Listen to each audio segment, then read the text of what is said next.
사도행전 11장을 보도록 하겠습니다.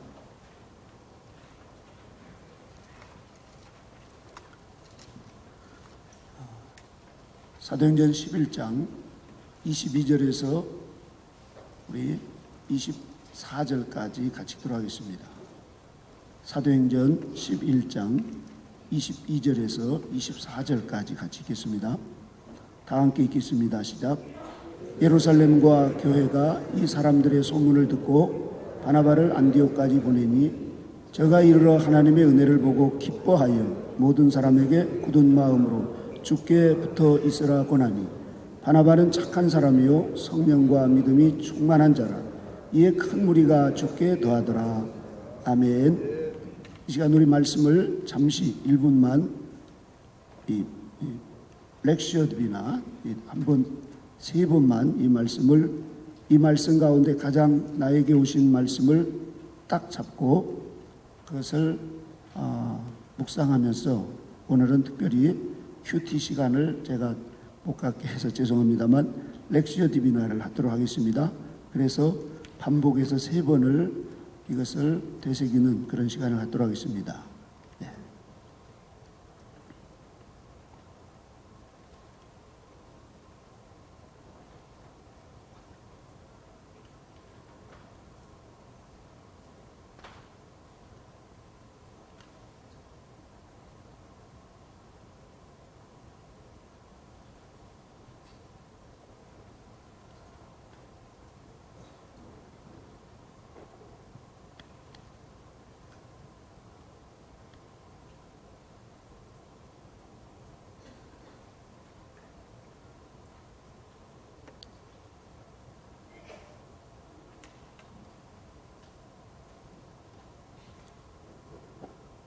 네.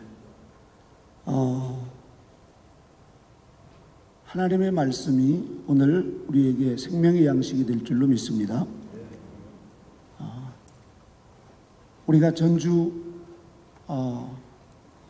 복숭아를 진짜인지 가짜인지 물어보면 입에 깨물어 봤을 때 향기가 나고 맛이 나는 이런 과일이 있는가 하면 아직 덜 익은 과일은 떡떡하죠.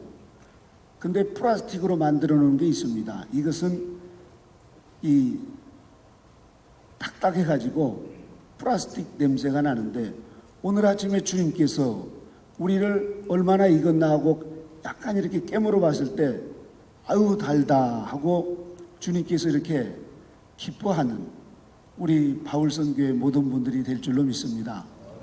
참으로 존경하고 사랑스러운 그리고 정말 보고 싶은 여러분들을 이곳에서 보게 되어서 정말 감사합니다. 오늘 우리가 이 말씀을 통해서 수도사적인 바울 선교의 이런 말씀으로 함께 말씀을 나누도록 하겠습니다. 그젯밤에 이면수 목사님께서 오셔서 그렇게 이제 말씀을 하셨을 때 저도 그분의 간증을 좀 들었는데 이분이 평소에 수도원에 가서 좀 기도하면서 좀 지내면 좋겠다 했는데 하나님께서 즉각 응답하셔가지고 북한의 그 감옥에서 수도원 생활을 그렇게 이렇게 달콤하게 하셨다는 말씀을 듣게 되었습니다. 물론 육체적으로야 대단히 어렵겠지만 그런 이 수도원적인 사모함을 하나님께서 응답하셨습니다. 제가 봐도 이곳은 우리 오카노 목사님도 그러셨고 우리 이동희 목사님 그런 이 수도적인 그런 삶이 그런 영성이 흐르는 이런 곳이라서 오늘 아침에는 우리가 수도원에서 한번 이 말씀을 듣는 그런 시간을 이렇게 생각하면서 가졌으면 좋겠습니다. 사실 저도 제가 예수님을 믿고 또 이제 나름대로 열심히 살다가 결혼을 일주일 앞두고 주님께서 저를 수도사로 불렀을 때 제가 얼마나 기쁘고 얼마나 주님이 사랑스러웠는지 이면수 목사님처럼 북한으로 가려다가 북한에 못 들어가고 단둥이라든지 저 하얼빈에서 임진각 두만강 이 주변을 몇 번을 배회했습니다. 그런데도 끝내 못 들어가고 저는 지금도 이렇게 이 시흥에서 이렇게 초라하게 살고 있습니다. 저는 이면수 목사님을 정말 대단한 분이다. 그리고 그런 수도적인 삶을 살아가시는 그런 마음을 가지고 아마 우리 바울 선교회 한 분 한 분들이 그렇게 살아간다고 하면은 이 다음에 지금 북한에 있는 이런 분들을 그분들에게는 복음이 들어가면은 우리처럼 적당히 사는 게 아니라 폭발을 해버립니다. 이렇게. 그만큼 잘 준비된 분들인데 그런 날이 이제 얼마 안 남고 그런 만남이 우리에게 있어질 줄로 저는 믿습니다. 오늘 우리가 이 안디옥 교회, 성경에 많은 교회가 나오지만 가장 이상적인 교회, 하나님이 가장 기뻐했던 교회, 그리고 은혜를 알고 그것을 보답할 줄 아는 교회, 예루살렘 교회가 이 사람들의 소문을 듣고 바나바를 안디옥까지 보내니 저가 이르러 하나님의 은혜를 보고 기뻐했다, 이렇게 말하고 있습니다. 자, 이 바나바가 안디옥에 갔을 때 예배당을 보고 기뻐하는 것이 아니고 교인 숫자를 보고 기뻐하는 것이 아니고 오직 하나님의 은혜를 보고 기뻐했다는 것입니다. 이 은혜는 훈련받고 양육받은 많은 사람들에게 온 것입니다. 우리가 예수님을 믿고 수많은 사람들이 이렇게 오지만 진정 하나님께서 그분을 보고 기뻐하는 이런 삶은 얼마나 될까? 예수님께서도 수많은 사람들 가운데서 그렇게 생활했습니다. 그러나 예수님은 그런 수많은 무리보다도 주님을 따라서 그렇게 오직 자기를 부인하면서 하루하루를 따라가는 12 제자에게 큰 관심이 있었습니다. 교회는 제자들이 많아야 합니다. 그래야 건강해지고 제자들이 많은 교회는 일꾼들이 많다는 뜻입니다. 그래서 일꾼들이 많다는 그 교회가 바로 곧 은혜가 넘치는 이 안디옥 교회였습니다. 이 안디옥 교회는 선교가 최우선이었습니다. 하나님께서 안디옥 교회에 온전히 세워지자 선교사를 파송해야 했다는 마음을 가지고 그곳에 이제 성령님께서 금식할 마음을 줍니다. 이때 사도행전 13장에 보니까 금식하다 성령의 감동을 받고 그러면서 이제 두 사람을 보내라고 하니까 성도 중에 누구 둘을 불러다가 보내는 게 아니라 바나바와 그리고 바울을 즉각적으로 안수하고 보냅니다. 이렇게 안디옥 교회는 깨어있는 교회였고 초대교회의 가장 모범적인 교회였습니다. 자, 이렇게 안디옥 교회를 본받아서 이렇게 이 시대에 하나님을 가장 기쁘시게 하고 감동을 주었던, 저는 전주 깡통교회를 여러 차례 가봤습니다. 제가 많은 교회들을 다녀봤지만 제가 보는 교회는 깡통교회처럼 아름다운 교회가 없었습니다. 이 깡통교회는 이 한국의 자랑이 아니라 이 마지막 시대의 자랑이라고 봅니다. 그 외벽을 본 분들이 그걸 가지고 자랑하겠습니까? 그 정신이죠. 깡통교회를 세우신 분의 그 하나님 중심적인, 교회 중심적이 아니라 선교 중심적이고 하나님 중심적인, 그래서 여러 사람들의 그런 반대도 무릅쓰고 하나님을 감동시키고 하나님을 가장 황홀케 했던 그 깡통교회를 보면은 저는 굉장히 이 자부심을 갖고 또 깡통교회 와서 기도할 때마다 저도 이렇게 했으면 좋겠다. 그리고 그곳에서 많은 은혜를 받습니다. 이 안디옥 교회는 초대교회도 그랬고 전주 안디옥 교회도 그렇고 이 안디옥 교회는 살아있는 교회라는 걸 저는 봤습니다. 이 안디옥 교회를 통해서 보면은 마치 전투함 같은 살아있는 교회입니다. 그런데 오늘날 많은 교회들은 유람선과 같이, 유람선을 타보신 분들이 아마 계실지 모르겠지만 거기는 타는 순간에 모든 것이 다 편리하게 되어 있습니다.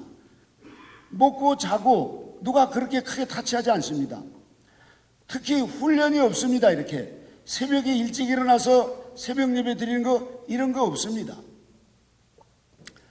그래서 이 유람선과 같이 큰 교회를 세워서 개교회 중심으로, 그래서 교회가 이제 커지니까 이제 교회 또 무슨 기도원도 짓고 또 무슨 뭐 산도 사가지고 거기다가 무슨 납골당도 세우고 저렇게 유람선과 같은 큰 교회를 하려고 하는 오늘날 많은 교회들이 있습니다. 그러나 이 안디옥 교회는 달랐습니다. 전투함과 같은 그런 교회였습니다. 전투함을 타는 순간에 군인복으로 갈아입어야 되고 거기는 깨어있지 않으면 안 됩니다. 그리고 훈련을 계속 받아야 됩니다. 내 마음대로 할 수가 없습니다. 아마 훈련 받은 분들은 아시겠지만 훈련병 때 내 마음대로 외출을 하거나 어디 가서 잠을 자고 그러다가 들키면은 가만 놔두지 않습니다. 저는 전주 35사단에 가서 방위 훈련을 4주 받았습니다. 방위분들 계시면 죄송합니다만 저를 그래서 물방이라고 저희 아버지가 그렇게 하는데, 저희 아버지는 6.25 때 백마고지에 8년 6개월 동안 그렇게 사선을 넘는 전투를 하셔서 유일하게 살아남으신, 그래서 국가에서 백마고지의 영웅으로 훈장을 주시고 지금도 90세에 살아계시는데 저보다도 더 튼튼한 그런 저희 아버지가 계십니다. 그런데 그런 아버지가 이 방위를 두었으니 얼마나 속이 터지겠습니까? 아침마다 작대기를 들고 저를 깨워서 훈련을 시키시는데, 이 방위가 본질이 방인데 이게 얼마나 늘이 터져가지고 말이죠. 저희 아버님의 속을 다 씻겨드렸습니다. 저희가 한 1000명 가까이 그 35사단에서 나오는, 훈련받고 나오는데 어떤 할아버지가 까만 봉지를 들고 서 계시길래 아유 주책이다 저 할아버지, 아들이 얼마나 못 믿어했으면은 저렇게 훈련 끝난 방위를 만나러 왔을까. 가던 같은 동료들이 피득거리면서 갔는데 지나가다가 언뜻 보니까 본 사람 같아요. 그래서 보니까 저희 아버지예요. 저희 아버지가 방위를 보내놓고 잠을 못 주무셨다고 저희 어머니가 그러시더라고요. 여러분, 우리는 지금 하나님께서 특전사, 이제 우리에게 점점 더 그리스도의 군사로 하나님이 우리를 부르셨는데, 오늘날 많은 교회가 유람선과 같이 그런 속에서 먹고 마시고 시집가고 장가가면서 사고 팔고 정욕이 충만한, 그래서 이 시대 유람선이 어쩌면은 지금 난파가 돼 있고, 아니면은 죄송한 표현이지만 세월호처럼 빠져 들어가는 이런 현실을 우리는 이동희 목사님을 통해서도 듣고 우리도 아마 그런 것을 실감할 겁니다. 우리 한국뿐만 아니라 어디를 가도 마찬가지입니다. 너무너무 심각한 이런 시대를 우리는 살아가고 있습니다. 그래서 저와 여러분들이, 우리는 이 안디옥 교회, 우리 이동희 목사님의 그 영성을 우리가 그것을 듣고 수도 선교사로 이렇게 입문하셔서 오늘 또 졸리는 눈을 지켜 세우면서 이렇게 자신을 갈고 닦는 수도 선교사로 이 자리에 계신 여러분을 진심으로 존경하고 사랑합니다. 자, 그렇다고 하면 우리가 이 안디옥 교회는 특별히 빚진 심정을 가지고 교회를 운영했습니다. 안디옥 교회는 예루살렘 교회에서 흉년이 들어 고통당한다는 소식을 들었습니다. 그들은 각각 힘대로 유대에 사는 형제들에게 부조를 보내기로 결정했습니다. 자발적으로 한 일입니다. 누가 시켜서 한 것이 아닙니다. 왜 도왔을까요? 안디옥 교회는 그 예루살렘 교회 복음의 빚을 진 것을 그들은 알고 있었습니다. 그래서 예루살렘 교회가 있었기에 복음이 전달받을 수 있었고, 그분들을 통해서 예수님을 알았고 구원을 받을 수가 있었습니다. 은혜를 아는 교회였습니다. 그래서 은혜를 모르면 짐승만도 못한 존재가라고 말하고 있는데, 이 안디옥 교회는 은혜를 잊지 않는 교회였습니다. 저는 우리 유재현 선교사님이 계신 토마스 선교사님이 계셨던 한오버 교회를 다녀온 적이 있습니다. 이 토마스 선교사 1866년 대동강변에서 성경 한 권을 전달해주고 젊은 27세 나이에 순교했습니다. 그분은 목사님의 아들이었습니다. 홍성대원군은 예수님을 믿으면 3대를 멸한다는 무시무시한 기독교를 박해한 시대였습니다. 토마스 선교사님은 중국 쪽에서 그 소식을 듣고도 27세에 불과한 나이에 조선에 들어가야 되겠다. 그래서 조선 땅에 들어가서 27살에 순교를 했습니다. 이 토마스 선교사님을 파송한 그 교회에서 순교했다고 하는 그 소식을 듣고 그 아버지와 그 교회 성도들은 조선 땅에 그 지도를 그려놓고 날마다 눈물로 그렇게 기도를 했다고 제가 들었습니다. 우리는 토마스 선교사님의 빚을 진 자입니다. 결코 순교의 빚을 잊어서는 안 될 것입니다. 우리가 은혜를 갚을 길이 단 한 가지, 한오버 교회에다가 선교헌금을 많이 하라는 것도 제가 아닙니다. 그곳에 어떤 다른 것을 전달해 주는 게 아니라 우리는 다 꺼져가는 그곳에 지금 바울 선교회, 우리 유재현 선교사님이 영국에 가서 복음을 전하는 이런 놀라운 현장을 이 시대에 우리가 보고 있습니다. 저와 여러분은 복음의 빚진 자로서 지금 복음을 되갚는 이런 현실에 와 있습니다. 저와 여러분들은 이런 은혜를 알고 우리가 하나님이 가장 기뻐했던 그 안디옥 교회, 그리고 이 시대에 지금 그런 정신을 가지고 성경대로 그대로 살아내시는 우리 이동희 목사님의 그런 영성을 따라서 우리는 지금 복음을 되갚는 그런 삶을 살아가는 수도 선교사로 하나님이 저와 여러분을 부르신 줄로 믿습니다. 그렇다고 하면은 우리가 이제 수도 선교사로서 이 마지막 때 왜 필요한가? 아마 많은 분들이 그것을 인식할 줄 압니다. 제가 그저께도 대구에 있는 김낙연 목사님, 그리고 그 강문호 목사님, 이런 분들과 같이 이제 근래에 이분들이 교회를 일찍 그만두시고 수도사가 되시겠다고 하시는 이런 분들이 좀 수도사가 어떻게 하는 거냐고 이렇게 묻길래 맨날 죄짓고 싸우고 그러면서 회개하고 사는 게 수도사라고 이렇게 말씀드렸더니 별거 아니네 뭐. 그러고 그래도 해보시겠다고 저 일산의 거룩한 빛 광성교회 목사님이나 또 그 뭐 여러 많은 분들이, 그리고 이곳에도 계시지만 이런 분들이 근래에 나옵니다. 우리는 지금 이 시대의 흐름을 알아야 됩니다. 우리 목사님이 늘 말씀하시는 주님이 오실 때가 임박했다는 것을 우리는 성경적으로 알고 있습니다. 그렇다고 하면 저와 여러분들이 어떤 삶을 살아야 되는가? 우리가 요 이천에 가면은 도자기 공장이 있는데 제가 어느 날 보니까는 그 똑같은 그릇을 만들어 놓고 똑같이 구워서 꺼내서 보면 망치로 쳐버리고 망치로 쳐버리는 거예요. 너무너무 좋은 아까운 것을 말이죠.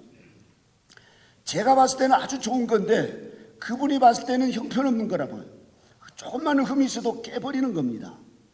제가 그걸 봤을 때 하나님께서 우리에게 진짜인가 가짜인가, 이것을 하나님은 계속해서 어떤 분이 가짜를 그냥 쓰고 싶겠어요. 하다못해 도자기 하나도 진짜로 쓰려고 그렇게 하시는데, 우리 하나님께서 우리를 빚어내셔서 하나님의 거룩한 그 성품, 그래서 그리스도와의 일치를 이루시려고 우리를 구원해 주시기 위해서 십자가에서 그 피와 물을 다 흘리시고 우리에게 대속의 은혜를 베풀어 주셨고 성령님을 보내주셨고 하나님의 빛된 말씀을 주셨고, 우리가 국내에 있으면 별로 성화가 안 되니까 굳이 저 아프리카로 저 브라질로 보내서서 33년 동안 우리 한도수 선교사님을 저렇게 팍팍 이쿠셔가지고 임실 오수에서 그 역에서 하실 때는 저희들이 그때 거기서 막 돈 없어가지고 도망 나올 때 얻어맞고 그랬습니다. 이렇게 포악성이 굉장히 강했던 분인데 지금은 온유함이 브라질 전면에 이렇게 흐를 정도로 아주 훌륭한 선교사님이 되셨는데, 거기 오수의 역장으로 계셨더라면 저렇게 훌륭한 선교사님이 나왔겠습니까, 여러분? 그래서 브라질로 우리 이동희 목사님이 불렀다 가라고 그랬다, 불렀다 가라고 그랬다, 이렇게 해서 순종하는가 안 하는가 해서 그렇게 해서 연단을 시켜서 지금은 거의 성자처럼 보이는 이런 한도수 선교사님이 되신 줄로 믿습니다. 자, 그러면 우리가 이제 이 바울 선교회, 하나님은 이 바울 선교회를 어떤 모습으로 하시려고 그러는지, 이분이 본 회퍼입니다. 본 회퍼를 우리는 잘 아실 겁니다. 이 본 회퍼는 그 독일의 1935년에서 1945년 사이에 가장 위대한 신학자였습니다. 그리고 더 나아가서 목회자였고, 이분은 그런 나라를 사랑하는 마음이 있었고 시대를 읽을 수 있는 선각자였습니다.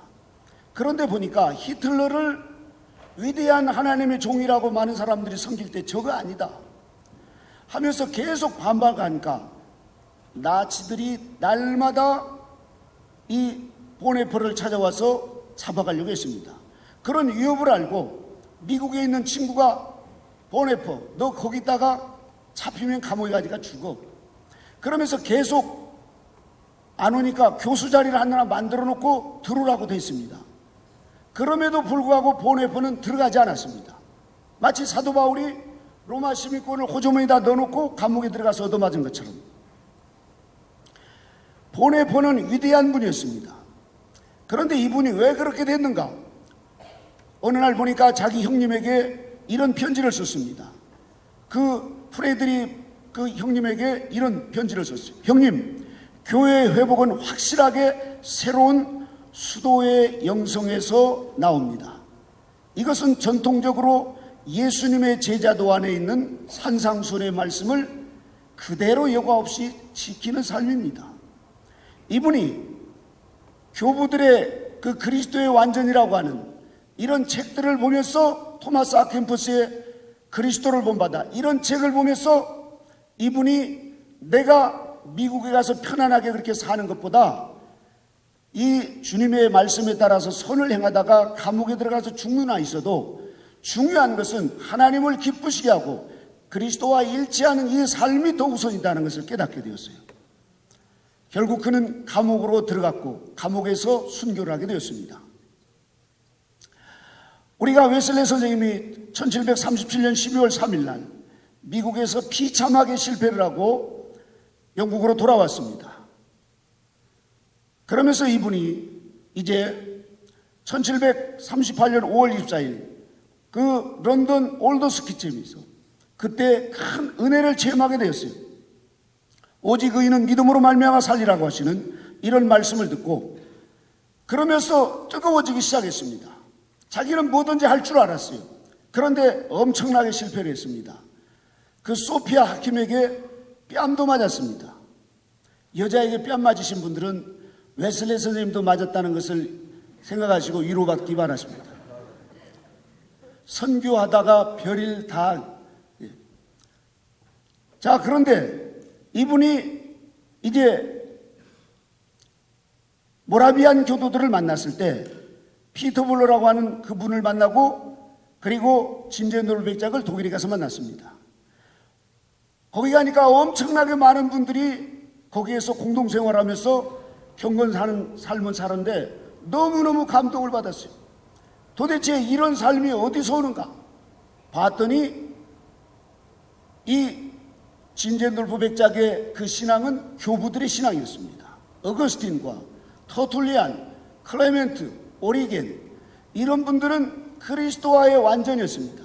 그리스도와의 일치였고 산상수훈을 날마다 그것을 읽고 묵상하면서 렉시오 디비나를 하는 겁니다. 실제로 생활하는 거예요.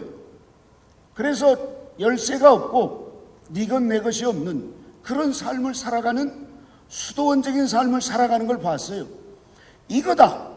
웨슬리 선생님은 그때 그것을 깨닫고 그때부터 웨슬리 선생님이 감리교를 이렇게 하나하나 제도하면서 오늘날 감리교가 세워졌던 것입니다.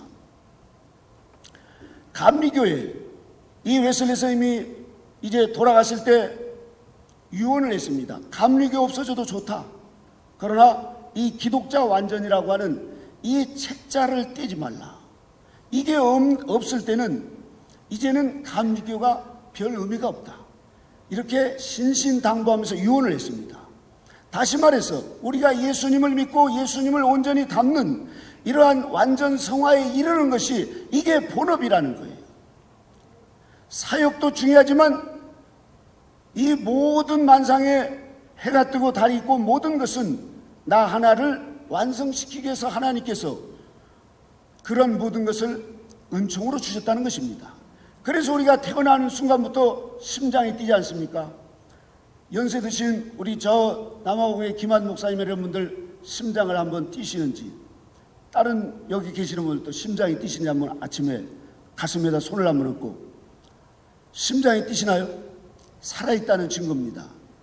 그런데 이 심장 소리를 잘 들어보면 북북북이 아니라 거룩 거룩 거룩 이렇게 소리가 납니다. 여러분, 그런 소리가 안 들린 분들은 자세히 들어보세요. 할렐루야. 하나님은 우리를 거룩하게 위해서 우리를 불러주셨습니다. 예수 그리스도께서 십자가에서 죽어주시고 성령님이 오신 그 목적이 여기에 있습니다.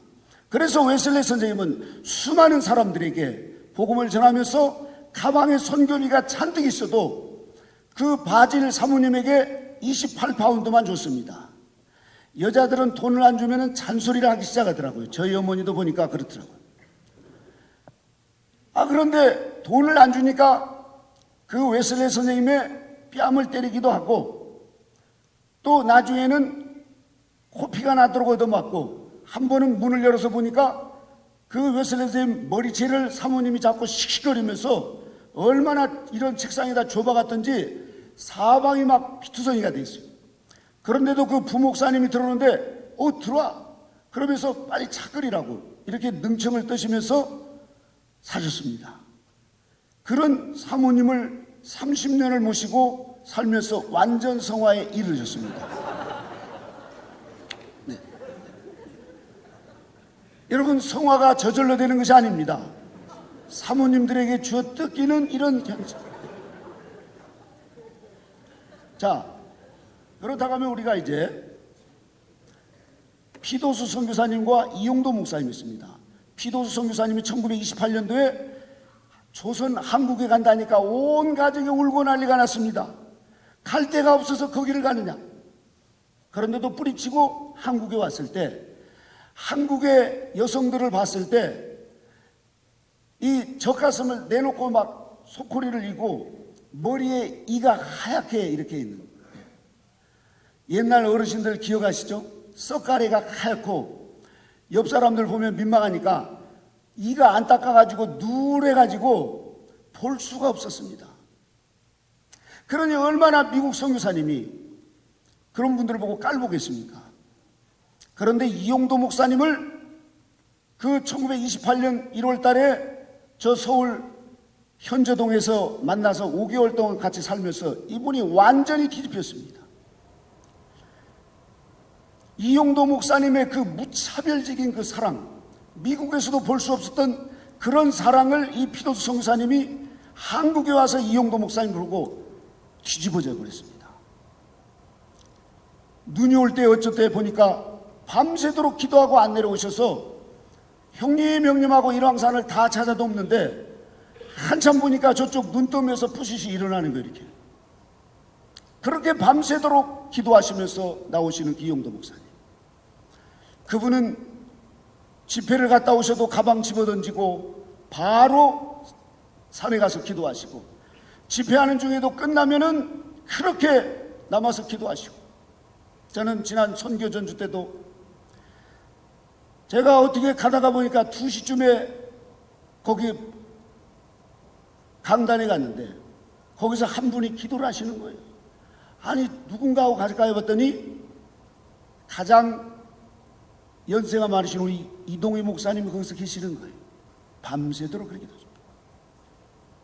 우리 목사님은 과거에는 3시 반에 일어나시던데 요즘에는 2시 정도 일어나셔서 한 분 한 분을 위해서 기도하시고, 또 목사님은 바울 선교도 중요하지만 목사님이 이용도 목사님을 닮으려고 이용도 목사님에게 푹 빠지신 수도 선교사로서 살아가십니다.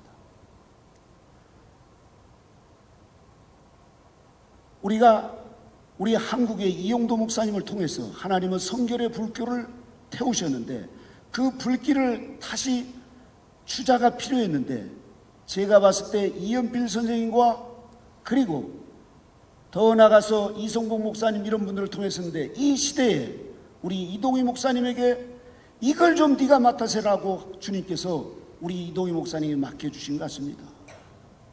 저는 이동희 목사님과 여기저기 몇 군데를 다녀보면서 저는 조금 힘들면은 막 수도사가 체면도 없이 누워있고 아우 막 이러고 막 몸을 디비고 그러는데, 그 오랜 시간을 앉아가지고 그렇게 기도하면서 책을 보시는 분, 수도사가 거꾸로 됐구나 이런 생각을 하게 됐습니다.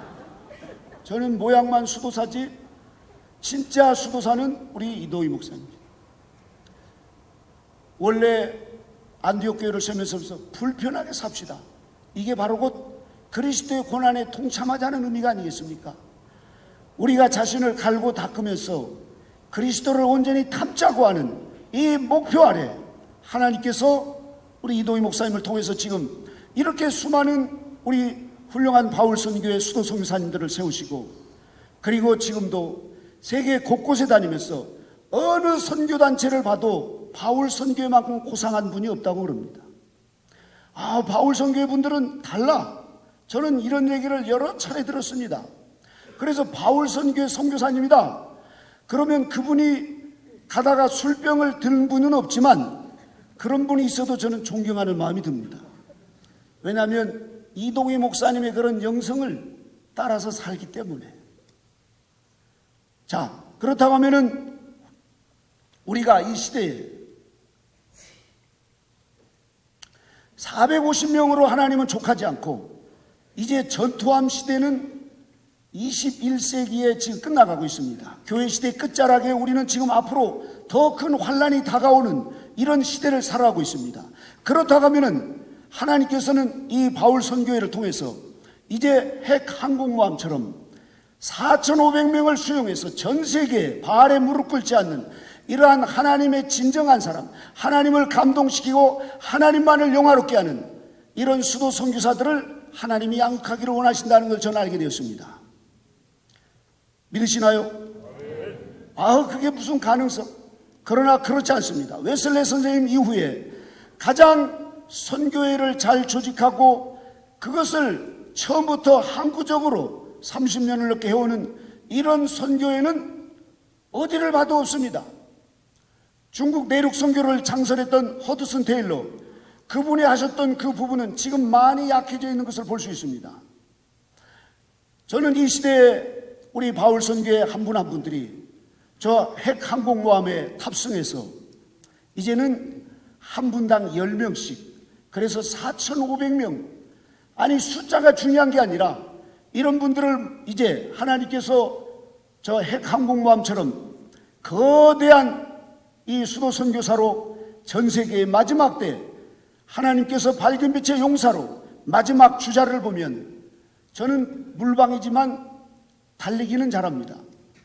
그래서 달리기 할 때면 맨 마지막 주자로 저를 세워요. 좀 첫 번째 하면은 여학생들이 막 박수를 치고 좋아할 텐데 맨 나중에 세우는데 나중에 알았어요. 저 뛰어오는 사람이가 3등 뛰어오는데 바톤을 딱 잡으면은 젖먹는 힘을 다해서 죽기 살기로 뛰어서 1등을 가니까 맨 나중에 세우는 겁니다. 이렇게. 여기 바울 선교분들은 마지막 주자로 하나님이 불러주신 줄로 믿습니다. 축구에도 보면 손흥민이나 이런 사람들, 잘 뛰는 사람들을 딱 감독이 감춰놨다가 이제 안 되겠다 싶을 때 마지막 카드를 씁니다. 그게 히딩 카드라고 그러죠. 여기 계시는 바울 성교 한 분 한 분은 하나님의 히든 카드로 마지막 주자로 불러주신 줄로 믿습니다. 못 믿으시면 옆 사람을 한번 보고 진짜인지 가짜인지 한번 보십시오. 히든 카드와 같죠? 자, 그렇다고 하면 여러분, 우리가 이제 이 항공모함 핵 원료를 씁니다. 거기에 한번 집어넣으면은 영구히 경유를 갖다 집어넣지 않고 저 핵 항공모함이 태평양을 도우면서 삽니다. 이렇듯이 우리가 이 연료가 떨어지지 않는 이런 핵 원료가 필요합니다. 그래서 이 마지막 때는 핵전쟁 시대입니다. 트럼프 대통령과 지금 북한이 지금 비핵화를 하는 것은 계속 핵을 만들려고 그러는 것처럼 영계의 세계에서도 마귀는 옛날 재래식 무기로 우리를 건드리고 찌르고 그러지 않습니다. 최고의 고단수로 핵무기와 같은 것으로 우리를 지금 유혹하고 우리를 넘어뜨리려고 하고 있습니다. 특별히 바울 성교 한 사람을 넘어뜨리면 그 나라가 무너지는 것을 알고 선교비를 줄입니다. 그리고 동료들끼리 서로 싸웁니다.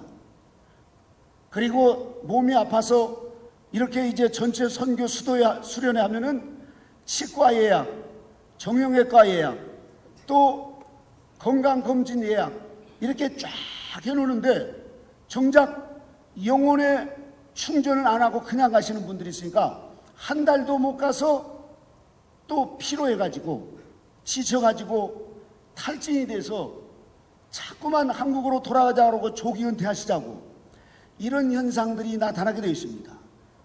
지금 수많은 목회자와 선교사들이 탈진된 상태입니다. 그러나 우리 이동희 목사님은 탈진을 모르신 분이고 안식년을 모르신 분이고 그렇게 지금도 최전방에서 핵 항공모함 함장으로 뛰고 있다는 사실을 여러분 기억해 주셨으면 좋겠습니다. 그러면 이런 대안이 필요합니다. 수도사적인 선교사. 첫째는 같이 읽어볼까요? 시작. 창립자의 영성으로 무장하자. 아멘. 바울의 7대 정신은 그 앞에 바로 절대라고 하는 표현이 있습니다. 절대.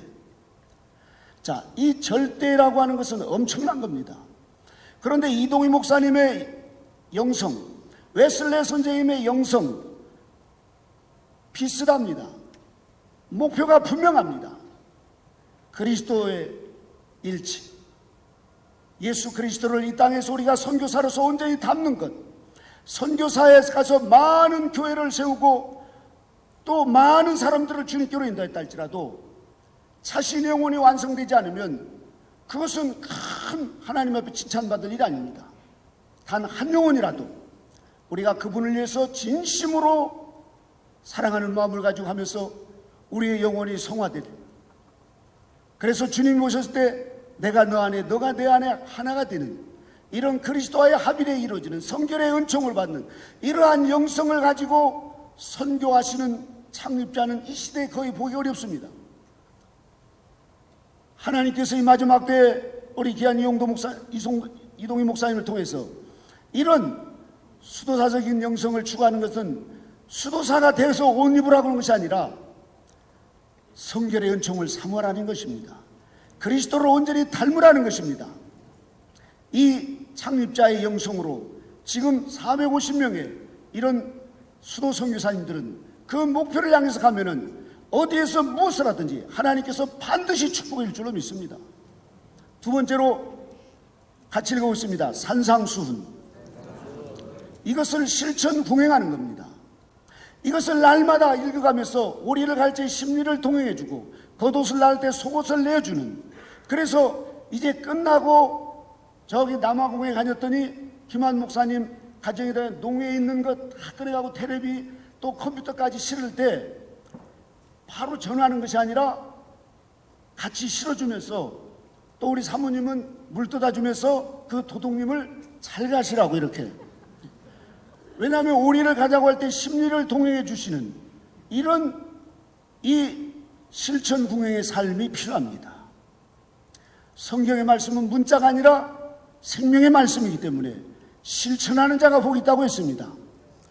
이 시대에 그 말씀을 지키려고 실천하는 사도 바울과 같은, 또 웨슬레 선생님과 같이 우리나라의 이용도 목사님과 같은, 또 우리 이동희 목사님 같은 이런 실천구행하는 사람을 하나님은 기뻐하십니다. 마지막으로 가장 중요한, 같이 읽어보겠습니다. 영성훈련. 이렇게 좋은 선교사가 계시고 또 많은 시스템을 갖고 또 뭐 큰 사역을 한다 할지라도 어느 단체고 간에 영성훈련이 약해져 버리면 금방 약해져 버립니다. 다시 말해서 우리는 언제나 현역이라는 사실이에요. 그것도 이 마지막 때 하나님이 부르신 특전사, 하나님의 군사로서 바알에 무릎 꿇지 않고 이 세대에 따라가지 않고 오직 예수 그리스도를 위해서 살더니 죽더니 주님의 영광을 위해서 살기로 죽기로 작정한 이런 영성훈련을 바울 선교회는 4년에 한 번씩 2년에 한 번씩 권역 수련하고 또 나름대로 또 이렇게 뭐 지역별로 모여서 때로는 뭐 싸우기도 하지만 영성훈련을 하는 것이 바울 선교가 살아나는 길입니다. 제가 봤을 때는 이제는 우리는 이런 영성훈련을 더 철저하게 가정에서나 어디서, 과거에 그 엄수선 목사님이 이 가정을 사막하라, 광야로 만들라는 것입니다. 광야란 연단 맞는 것입니다. 어디를 가든지 연단 맞는 곳 없는 것이 없습니다. 왜요? 하나님 우리를 이끄셔서 예수 그리스도를 온전히 담게 하시려고 그러는 것입니다. 자, 그렇다고 하면은 이 수도자적인 선교사, 이 부분은 우리가 선택이 아니라 필수라는 사실을 믿고 우리는 천국으로 하나님이 약속하셨습니다. 오늘 죽어도 천국입니다. 그러나 사도 바울은 셋째 하늘을 다녀오셨다고 그랬습니다. 왜 그렇습니까? 천국은 행한 대로 갚아주시기 때문에 그렇습니다.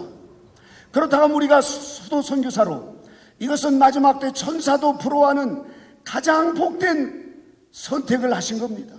이것은 하나님의 큰 은총이요 하늘에서 내신 것입니다. 이것을 우리가 포기할 수 있겠습니까? 이제 연세가 돼서 65세 조기 은퇴하시려고 하는 이런 마음은 우리가 회개해야 됩니다. 나는 죽어도 그 땅에서 뼈를 묻겠다고 하는 이런 마음을 가지고, 성화되는 이런 마음을 가지고 우리가 살아간다고 하면은 날마다 기쁨과 황홀함이 넘치는 이런 삶을 살아가게 될 줄로 믿습니다.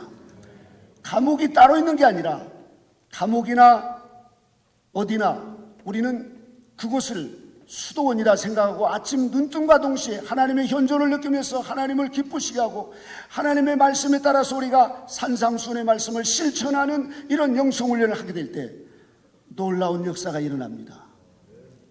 우리 안에 어떻게 그렇게 네가 내 마음에 쏙드니, 우리 주님께서 우리가 그 복숭아도 맛있는 거 또 먹고 또 먹고 그렇지 떡떡한 개복숭아를 누가 먹겠습니까? 한 번 먹고는 뱉어내 버립니다. 주님이 이렇게 사랑하시는 바울 성도의 한 분 한 분을 사랑하는 내 아들아 내 딸 하시면서 이렇게 큰 은혜의 천국잔치로 부르셔서 주님이 지금 보시면서 막 감동하시면서 오늘 아침에도 우리 주님이 황홀하여 하시는 이런 모습으로 우리 주님께서 영광 받으신 줄로 믿습니다. 자, 우리 마지막으로 이 본헤퍼가 감옥에서 쓴 작사입니다. 우리 반주해 줄까요? 이 선한 능력으로 이 찬양을 우리 함께 들으시면서 우리 모두 수도 선교사로서 이것은 선택이 아니라 필수다. 이 마지막 때는 더 강한 훈련, 다른 데는 사라집니다. 그러나 강한 훈련으로 나가는 단체들은 살아납니다. 더 사람들이 옵니다. 저희 신학교에서도 지난번에 가서 레바논에 지금 한현영 자매님이 가고 요번에 또 우리 이하나 자매님이 또 이게 43km 입회를 하는데 계속해서 바울 선교에만 가겠다는 거예요. 인터콥도 있고 순회 선교단 있고 많은데 왜 거기만 가려고 그랬더니 아우 이동희 목사님이 너무 좋아요. 바울 선교 분들을 보면 너무 훌륭해요. 그래서 우리 신학교에 제일 먼저 가려고 하는 것이 바울 선교입니다. 저는 적극적으로 추천을 하면서 바울 선교에 가면은 믿을 만하다. 그리고 천국 가는 데는 가장 좋은 곳이다. 할렐루야. 우리 이 시간 선한 능력으로 이 찬양을 들으시면서 우리 이제 오늘 말씀을 생각하면서 기도하는 시간을 갖도록 하겠습니다.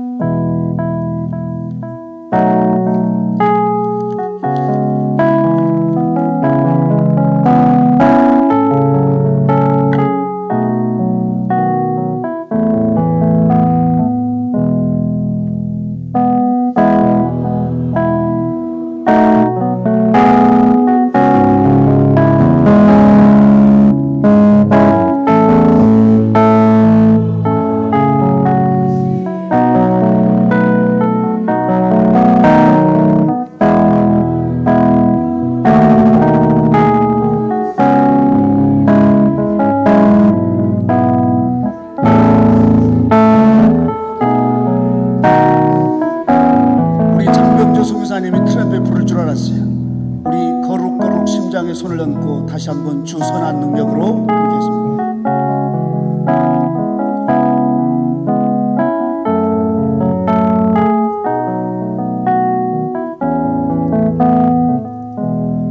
주 선한 능력으로 가는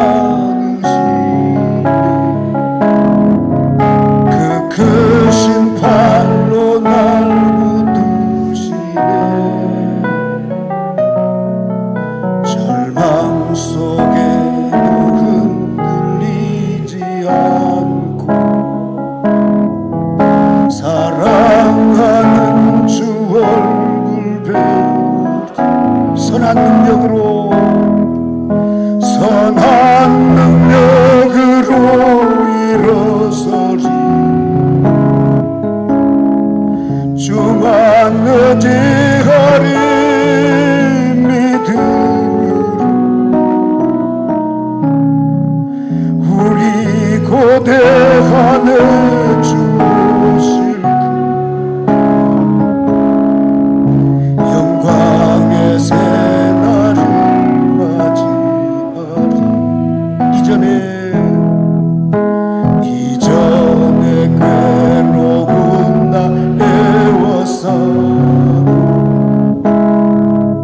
고난의 길을 건다 해도 주님께 모두 맡긴 우리 영 끝내 승리의 날. 아멘. 선한 능력으로 일어서리. 주만 의지하리. 믿음으로 우리 고대하며 주 오실 그날 영광의 새날을 맞이하리. 주님이 마신 고난의 승자. 주님이 마신 고난의 승자. 우리도 감사하며 아멘. 주님의 남은 고난 채워가 예수와 복음 위에 살 선한 능력으로 일어서리. 주만 의지하리. 믿음으로 우리 고대하네. 주 오실 그날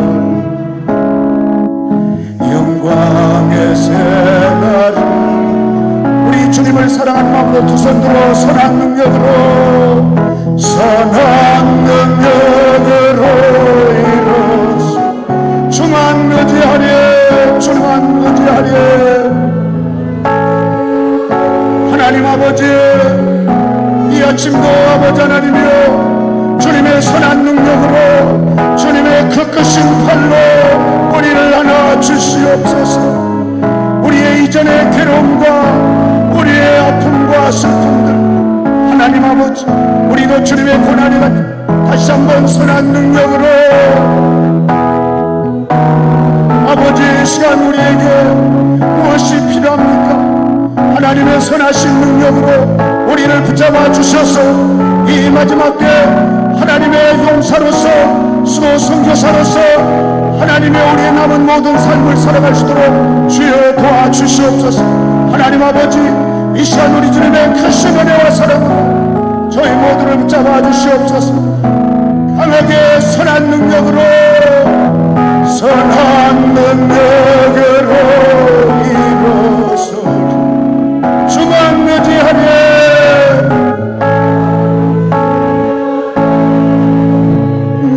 믿음으로 우리의 고대함에 주실 날을 맞이하니 우리 이 시간 주님을 간절히 부르시면서 함께 동성 기도하겠습니다. 주님,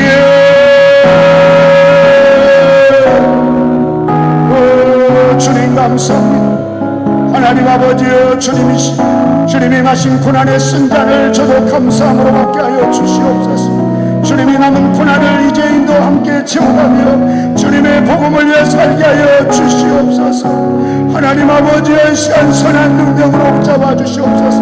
우리 이동희 목사님과 본부장님과 아버지여, 우리 사무장님과 우리 또 아버지 하나님이여, 수도선교사 우리 바울선교 한 분 한 분 450명 그 사역지와 자녀들, 그리고 그 기도들을 하나님이 들어응답하시고 하나님의 선하신 능력으로 역사하여